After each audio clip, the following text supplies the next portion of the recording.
Hi dears, എന്തൊക്കെ എല്ലാവരുടെയും വിശേഷം? എല്ലാവരും സുഖമായിരിക്കുന്നോ?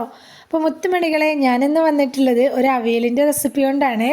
അപ്പോൾ അവിയലൊക്കെ എല്ലാവർക്കും ഉണ്ടാക്കാൻ അറിയാമായിരിക്കും അല്ലേ? പക്ഷേ ഓണമൊക്കെ വരെയല്ലേ. അപ്പോൾ ഇതുവരെ നമ്മുടെ ചാനലിൽ അവിയലിൻ്റെ റെസിപ്പി ഞാൻ പോസ്റ്റ് ചെയ്തിട്ടില്ല. അപ്പോൾ ഇന്ന് അവിയലിൻ്റെ റെസിപ്പി ആയിക്കോട്ടെ എന്ന് വിചാരിച്ചു.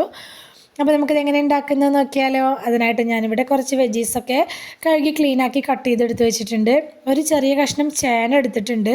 അതുപോലെ തന്നെ നല്ല മൂത്ത് പോവാത്ത കോവയ്ക്ക എടുത്തിട്ടുണ്ട്. പിന്നെ അവിയലിൻ്റെ മെയിൻ കഷ്ണമായിട്ടുള്ള മുരിങ്ങക്കായ എടുത്തിട്ടുണ്ട്. പിന്നെ നേന്ത്രക്കായാണ് എടുത്തിട്ടുള്ളത്. ഒരു ചെറിയ ഉരുളക്കിഴങ്ങ് എടുത്തിട്ടുണ്ട്. ക്യാരറ്റ്, ബീൻസ്, അതുപോലെ തന്നെ കുറച്ച് വെള്ളരിക്ക എടുത്തിട്ടുണ്ട്. അപ്പം അവിയലിനുള്ള കഷ്ണങ്ങളൊക്കെ നമ്മുടെ ഇഷ്ടത്തിനുള്ള കഷ്ണങ്ങൾ എടുക്കുക. നമ്മൾ ഇഷ്ടമുള്ള കഷ്ണങ്ങൾ കുറച്ചധികം വേണമെങ്കിൽ അങ്ങനെ എടുക്കുക കേട്ടോ. ഇനിയിപ്പം ഞാനതൊരു മൺചട്ടിയിലാണ് വെക്കുന്നത്. അപ്പം മൺചട്ടി ഗ്യാസിൻ്റെ മുകളിലേക്ക് വെച്ച് കൊടുത്തിട്ടുണ്ട്. ഇനി കഷ്ണങ്ങളെല്ലാം അതിലേക്ക് തട്ടി കൊടുത്തിട്ടുണ്ട്. നാടൻ കറികളൊക്കെ എപ്പോഴും മൺചട്ടിയിൽ വെക്കുന്നതല്ലേ നല്ലത്. അപ്പോൾ കഷ്ണങ്ങൾ ഇട്ട് കൊടുത്ത ശേഷം 1/2 ടീസ്പൂൺ മഞ്ഞൾപ്പൊടി, 1/2 ടീസ്പൂൺ മുളക് പൊടി ചേർത്ത് കൊടുത്തിട്ടുണ്ട്. പിന്നെ ഇതിലേക്ക് ഞാൻ ചേർത്ത് കൊടുത്തുള്ളത് പച്ച വെളിച്ചെണ്ണയാണ്. അപ്പം നമ്മുടെ വെളിച്ചെണ്ണ തന്നെ ഉപയോഗിക്കാൻ ശ്രമിക്കണം. ഇപ്പോൾ വെളിച്ചെണ്ണയ്ക്കൊക്കെ ഒരുപാട് വില കൂടുതലല്ലേ. അപ്പോൾ ഉള്ളതിനനുസരിച്ച് കുറച്ചാണെങ്കിലും വെളിച്ചെണ്ണ തന്നെ ഉപയോഗിക്കുക. പിന്നെ ഇതിലേക്ക് ആവശ്യമായിട്ടുള്ള കുറച്ച് ഉപ്പും വളരെ കുറച്ച് മാത്രം വെള്ളം കൂടി ഒഴിച്ചു കൊടുത്തിട്ടുണ്ട്. ഞാൻ മൺചട്ടി ആയതിനെക്കൊണ്ട് തന്നെ വളരെ കുറച്ച് വെള്ളം മാത്രം ഒഴിച്ചു കൊടുത്താൽ മതി. കാരണം മൺചട്ടിയുടെ ആ ചൂട് കൊണ്ട് കഷ്ണങ്ങളൊക്കെ പെട്ടെന്ന് തന്നെ വെന്ത് കിട്ടും. നന്നായിട്ടൊന്ന് മിക്സാക്കി എടുക്കുക. ശേഷം ഇതൊന്ന് മൂടി വെച്ചിട്ട് നമുക്കിതൊന്ന് വേവാനായിട്ട് വെക്കുക. ആ സമയം കൊണ്ട് നമുക്ക് ഇതിലേക്കുള്ള ഒരു അരപ്പ് തയ്യാറാക്കി എടുക്കുക. മിക്സിയുടെ ജാറിലേക്ക് ഞാനിപ്പോൾ ഒരു 3 പിടി തേങ്ങ ഇട്ട് കൊടുക്കുന്നുണ്ട്. തേങ്ങയൊക്കെ ഉള്ളതിനനുസരിച്ച് എടുക്കുക കേട്ടോ. തേങ്ങയൊക്കെ അത്യാവശ്യം ചേർത്ത് കൊടുക്കുമ്പോഴാണ് അവിയലിന് നല്ല ടേസ്റ്റ് ഉണ്ടായിരിക്കുക. അതിലേക്ക് 1/4 ടീസ്പൂൺ മഞ്ഞൾപ്പൊടി, 1/2 ടീസ്പൂൺ ജീരകം, അതുപോലെ തന്നെ ഇനി ചേർക്കുന്നത് നമ്മുടെ എരിവിന് ആവശ്യമായിട്ടുള്ള പച്ചമുളക്. ഞാനിപ്പോൾ ഒരു 2 പച്ചമുളക് എടുത്തിട്ടുണ്ട്. പിന്നെ കുറച്ച് കറിവേപ്പില. ഇത്രയും ചേർത്ത് കൊടുത്ത ശേഷം ഇതൊന്നങ്ങ് ക്രഷ് ചെയ്തെടുത്തുകൊണ്ട് വരിക. ഒരുപാട് അങ്ങ് അരഞ്ഞു പോകരുത്, ഒന്നങ്ങ് ചതച്ചെടുത്തുകൊണ്ട് വരിക. അപ്പോൾ ഞാനൊന്ന് അരച്ചെടുത്തുകൊണ്ട് വന്നിട്ടുണ്ട്. ഇനി ഇതൊരു സൈഡിലേക്ക് മാറ്റി വയ്ക്കുക. ഇതിൻ്റെ ഇടയിൽ നമ്മൾ വേവിക്കാനായിട്ട് വെച്ചിട്ടുള്ള വെജിറ്റബിൾസ് നമ്മൾ ഇളക്കി കൊടുക്കണം. അപ്പോൾ ഞാനിതപ്പോൾ ഒന്ന് മൂടി തുറന്ന സമയത്ത് ഇതാ അത്യാവശ്യം ഒന്ന് വെന്ത് വരുന്നുണ്ട്. ഈ സമയത്ത് ഞാൻ കുറച്ചധികം കറിവേപ്പില ചേർത്ത് കൊടുക്കുന്നുണ്ട്. അതുപോലെ തന്നെ ഒരു പച്ചമുളക് നീളത്തിൽ കട്ട് ചെയ്തിട്ട് അതും കൂടി ചേർത്ത് കൊടുത്തിട്ട് ഒന്നങ്ങ് ഇളക്കി ഇട്ട് കൊടുക്കുന്നുണ്ട്. അപ്പോൾ ഇളക്കിടുന്ന സമയത്ത് നമ്മൾ ഈ പച്ചക്കറിയൊക്കെ ഒരുപാട് തന്നെ ഉടഞ്ഞു പോവാതിരിക്കാനും വേണ്ടി ശ്രദ്ധിക്കണം കേട്ടോ. അപ്പോൾ ഇതിലേക്ക് ഒഴിച്ചു കൊടുക്കുന്ന വെള്ളത്തിൻ്റെ അളവാണെങ്കിലും നല്ലോണം ശ്രദ്ധിക്കണം. വെള്ളം ഒട്ടും കൂടി പോവരുത്. ഇനി മൂടി വെച്ചിട്ട് ഇതൊന്നുകൂടി വേവിക്കാനായിട്ട് വെക്കുക.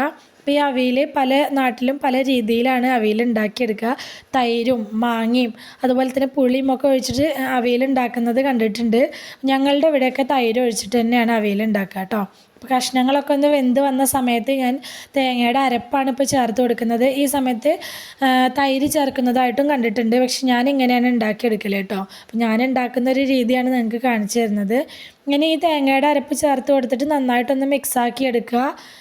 നന്നായിട്ടൊന്ന് മിക്സാക്കി എടുത്ത ശേഷം നമുക്കിതൊന്ന് മൂടി വെച്ച് കൊടുത്തിട്ട് 1-2 മിനിറ്റ് നേരം മാത്രം ഒന്നങ്ങ് ചെറിയ ഫ്ലെയിമിലിട്ട് വെക്കുക. ഈ തേങ്ങയുടെ അരപ്പൊന്ന് വെന്ത് കിട്ടാനും വേണ്ടിയിട്ടാണ്. ഞാനിതപ്പോൾ ഒന്ന് മൂടി വെച്ചിട്ടുണ്ട്. 2 മിനിറ്റിന് ശേഷം മൂടി തുറന്നിട്ട് ഇത് ഒന്നുകൂടി ഒന്ന് ഇളക്കിയിട്ട് കൊടുക്കുന്നുണ്ട്. മൺചട്ടിയിലായതിനെ കൊണ്ട് തന്നെ 5-6 മിനിറ്റ് കൊണ്ട് തന്നെ സംഭവം റെഡി ആയിട്ടുണ്ട് കേട്ടോ. അപ്പോൾ ഒന്നങ്ങ് ഇളക്കിയെടുത്ത ശേഷം ഇതിലേക്ക് പുളിക്ക് ആവശ്യമായിട്ടുള്ള തൈര് ഒഴിച്ച് കൊടുത്തിട്ടുണ്ട് ഞാൻ. എന്നിട്ട് നന്നായിട്ടൊന്ന് മിക്സാക്കി കൊടുക്കുക. എന്നിട്ട് ഫ്ലെയിം ഓഫ് ചെയ്യുക. അപ്പോൾ നല്ല പുളിയുള്ള തൈരാണ് ഞാൻ ഇതിലേക്ക് ഒഴിച്ചു കൊടുത്തിട്ടുണ്ടായിരുന്നത്. അപ്പോൾ കുറച്ച് മാത്രമേ ഒഴിച്ചു കൊടുത്തിട്ടുള്ളൂ കേട്ടോ. അപ്പോൾ പുളിയും ഉപ്പൊക്കെ നമ്മുടെ ഇഷ്ടത്തിനനുസരിച്ച് നമ്മുടെ ഒരു ടേസ്റ്റിനനുസരിച്ച് ചേർത്ത് കൊടുക്കുക. ഇതിൽ ഉപ്പും പുളിയൊക്കെ ഒരു നല്ല കറക്റ്റായിട്ട് വരുമ്പോൾ മാത്രമാണ് അവിയൽ നല്ല ടേസ്റ്റ് ഉണ്ടാവുക. ലാസ്റ്റ് ഇതിലേക്ക് കുറച്ചധികം കറിവേപ്പിലയും ചേർത്ത് കൊടുക്കുന്നുണ്ട്. പിന്നെ ഇതിലേക്ക് കുറച്ചധികം പച്ച വെളിച്ചെണ്ണയും കൂടി ഒഴിച്ചു കൊടുക്കുന്നുണ്ട്. ഞാൻ പറഞ്ഞ പോലെ വെളിച്ചെണ്ണയൊക്കെ ഉള്ളതിനനുസരിച്ച് ഒഴിച്ചു കൊടുക്കുക. കുറച്ചാണെങ്കിലും വെളിച്ചെണ്ണ തന്നെ ഒഴിക്കാനായിട്ട് ശ്രദ്ധിക്കുക കേട്ടോ. ഓയിലൊന്നും ഒഴിച്ചു കൊടുക്കരുത്. വെളിച്ചെണ്ണയും ഈ കറിവേപ്പിലയും ലാസ്റ്റ് ചേർത്ത് കൊടുക്കുന്നതാണ് അവിയലിൻ്റെ ടേസ്റ്റ് കൂട്ടുന്ന സംഭവം കേട്ടോ. അപ്പോൾ അതെന്തായാലും സ്കിപ്പ് ചെയ്യാതെ ചേർത്ത് കൊടുക്കുക.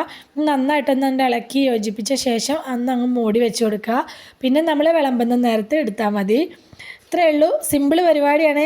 5-10 മിനിറ്റിനുള്ളിൽ സംഭവം വേവിച്ചെടുക്കലൊക്കെ കഴിയും. കഷ്ണങ്ങളൊന്ന് നമ്മൾ വെജിറ്റബിൾസൊക്കെ ഒന്ന് നന്നാക്കി എടുക്കുന്ന സമയം മാത്രം മതി കേട്ടോ. അപ്പോൾ സബ്സ്ക്രൈബ് ചെയ്യാതെ കാണുന്ന നമ്മുടെ പുതിയ കൂട്ടുകാർ ആരെങ്കിലും വീഡിയോ കാണുന്നുണ്ടെങ്കിൽ പ്ലീസ് ഒന്ന് സബ്സ്ക്രൈബ് ചെയ്ത് സപ്പോർട്ട് ചെയ്യണേ.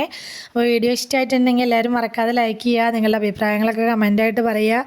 റെസിപ്പി ഇഷ്ടമായിട്ടുണ്ടെങ്കിൽ മറ്റുള്ളവരിലേക്കൊന്ന് ഷെയർ ചെയ്ത് കൊടുക്കുക കൂടി വേണേ. ഇതുവരെ കൂടെ നിന്ന് സപ്പോർട്ട് ചെയ്തിട്ടുള്ള എൻ്റെ എല്ലാ മുത്തുമണികൾക്കും ഒരുപാട് നന്ദി. എന്നാൽ ശരി, സിമ്പിൾ ആൻഡ് ടേസ്റ്റി റെസിപ്പിയുമായി ഞാൻ വീണ്ടും വരാം. ബായ്.